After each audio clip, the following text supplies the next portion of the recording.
segundo cavalo, segundo cavaleiro. Vamos ver o segundo selo. Está no verso 3.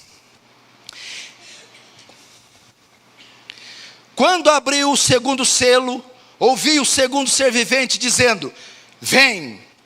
E saiu outro cavalo, o vermelho, e o seu cavaleiro, e foi-lhe dado tirar a paz da terra, para que os homens se matassem uns os outros. Também lhe foi dado uma grande espada. Primeiro cavaleiro, marca o início do reinado de Cristo, quando ele morre, ressuscita e sobe aos céus. Marca o tempo do avanço do reino, da igreja e da pregação do evangelho. Invencível, vitoriosa, só vai falhar se você não pregar. Segundo, o cavaleiro vermelho. Vermelho aqui fala de sangue, fala de conflito. Quando abriu o segundo selo, vi outro cavalo e foi-lhe dado tirar paz da terra. O significado desse cavaleiro, o propósito dele é a ausência de paz, o causador de violência, o perseguidor, o conflitador. Vermelho fala do sangue que ele vai derramar. Ou seja, é aquele que promoverá conflitos, violência, guerras, ausência de paz. Primeiro, contra quem? Contra aqueles que rejeitaram o evangelho da paz. Se você notar, o primeiro cavalo é para anunciar o evangelho da paz. O segundo vai perseguir, oprimir, torturar e matar aqueles que rejeitarem o evangelho da paz. O primeiro cavaleiro. Quem são esses? O cavaleiro vermelho anuncia os juízos de Deus contra e sobre aqueles que rejeitarem a palavra de Deus. Os juízos de Deus e as consequências para aqueles que rejeitarem o evangelho.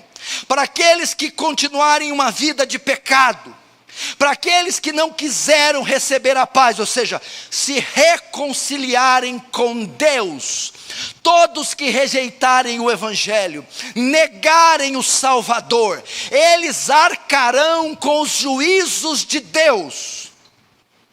Por isso o texto diz: vai ser tirada a paz da terra e os homens matarão uns aos outros. Uns aos outros significa haverão conflitos armados, assassinatos, crimes e várias formas que essa geração adúltera receberá o juízo por rejeitar o Filho de Deus.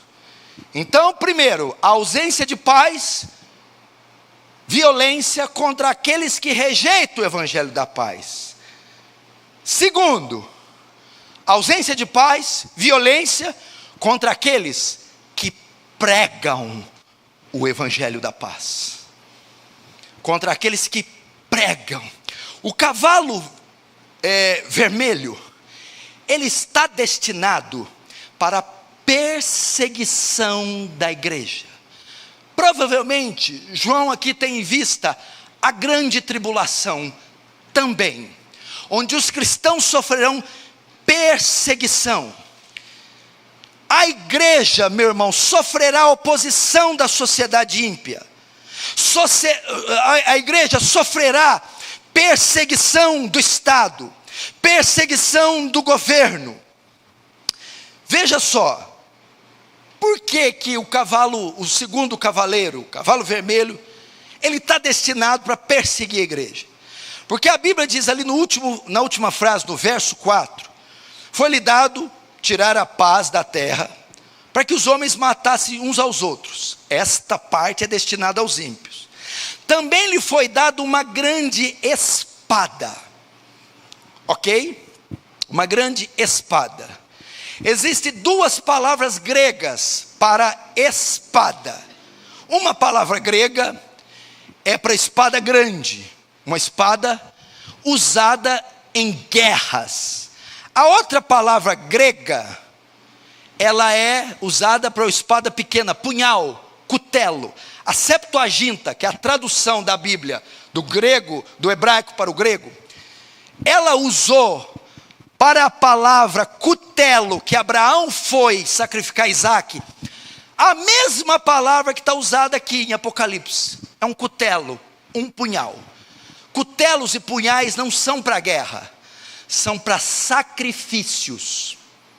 Sacrifícios, martírio. Ou seja, o cavalo vermelho representa a perseguição que a igreja sofrerá por pregar o evangelho da paz. O cavalo vermelho significa o martírio que a igreja sofrerá pelo seu fiel testemunho. É o tempo que sangue cristão vai ser derramado por esse vermelho.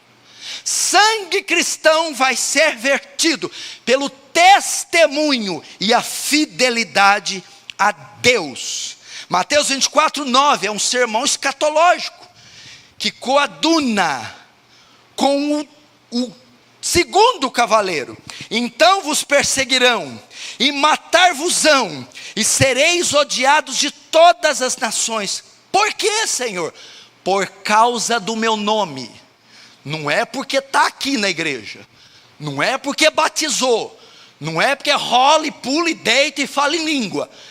Serão perseguidos, odiados, mortos pela fidelidade ao meu nome, pela pregação do evangelho, por serem santos e fiéis, vocês serão mortos.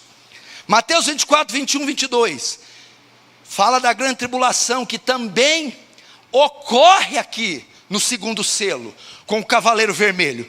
Porque haverá então grande aflição, como nunca houve desde o princípio do mundo até agora, nem tampouco há de haver.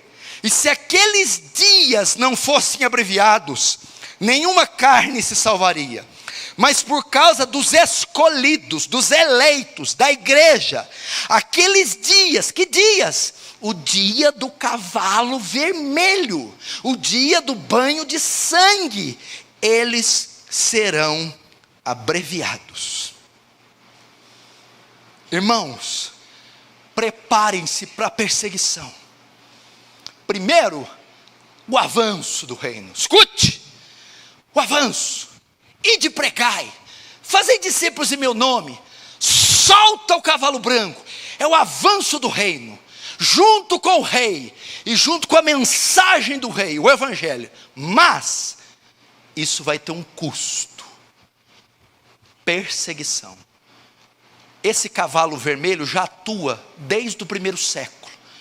Quando Paulo começa a pregar, expandiu o evangelho para toda a Ásia, começa a grande perseguição sobre os cristãos. Nero incendeia a cidade e põe a culpa dos cristãos, joga eles no Coliseu, decapita, esquarteja, prende, mata, coloca nos seus jardins e em cruzes, coloca cera e põe fogo para acender e iluminar os seus jardins de noite. Cristãos são mortos no primeiro século.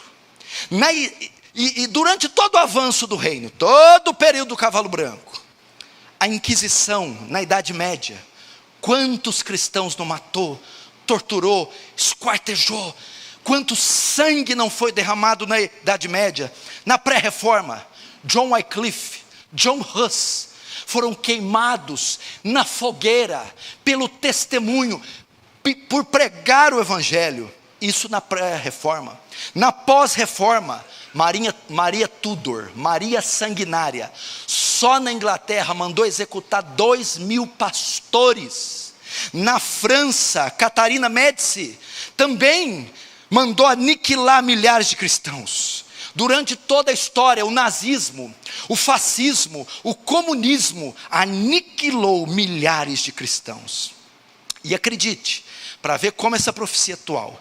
Sabe qual período da igreja a igreja foi mais perseguida, mais massacrada, mais martirizada? Ah, pastor, foi século I. Foi Nero, foi Domiciano, foi Diocleciano, foi Décio, foi os 4 primeiros séculos. Foi um banho de sangue. Não. Ah, então foi a Inquisição. Não. Sabe qual o período? Agora. Século 20, século 21. Milhões de cristãos estão sendo mortos. Eu estou dizendo mortos pelo testemunho de Cristo. Prepare-se, meu irmão. Prepare-se. Isso aqui está chegando. Sabe por que muita gente não dá crédito? Eu vou dar uma ideia aqui, para você entender. Presta atenção, olha para cá. É porque nada está acontecendo com a gente. Nada está acontecendo com você. Por isso você vai sair daqui e vai praticamente ter a mesma vidinha. Porque você não está vendo nada. Mas o fato de não estar acontecendo aqui, não significa que não está acontecendo. Vou dar um exemplo. Segunda Guerra Mundial, Adolf Hitler começou as suas investidas e começou a dominar parte da Europa. O jogo virou. Em 1945 ele começa a perder. Os aliados começam a invadir a Alemanha e começam a destruir Berlim. Hitler estava no bunker dele, ficava no subsolo. Ele tinha comida, água, ele não escutava bomba nenhuma. Mas toda a Alemanha já está sendo ocupada pelo Exército Vermelho. Eles estavam chegando, e bomba para todo lado. Mas lá dentro do bunker, o bunker, a toca do lobo, era o esconderijo de Hitler. Não tinha acontecido nada, não tinha chegado lá ainda. Estava tranquilo. Ele estava bem. Mas a cada dia iam chegando, até que chegaram. E antes que o pegasse, ele se suicidou. Irmãos, isso aqui é um bunker. Está escutando barulho de um tiro? Bomba. Alguém entrou aqui com a arma e está pipocando todo mundo? Não. Mas não quer dizer que não está acontecendo. Já estão lá em Suzano, 200 quilômetros daqui. Brumadinho, aqui pertinho de BH. Mas está acontecendo. Em todo mundo. Só não aconteceu conosco ainda. Isso não significa que não está acontecendo. Não significa que o Exército Vermelho já não entrou. Não significa que já tem gente sendo estuprada, coagida, esquartejada, gente negando, apostatando, desviando e o demônio deitando e rolando. Só não chegou aqui. Mas não significa que não está se cumprindo. E que já não chegou. Já chegou. Já está em Berlim. Só não chegou no bunker. Então, quem está no bunker pensa: não está acontecendo nada, isso vai demorar. Não estou sentindo nada. Até a primeira bomba cair. Cuidado. Cuidado.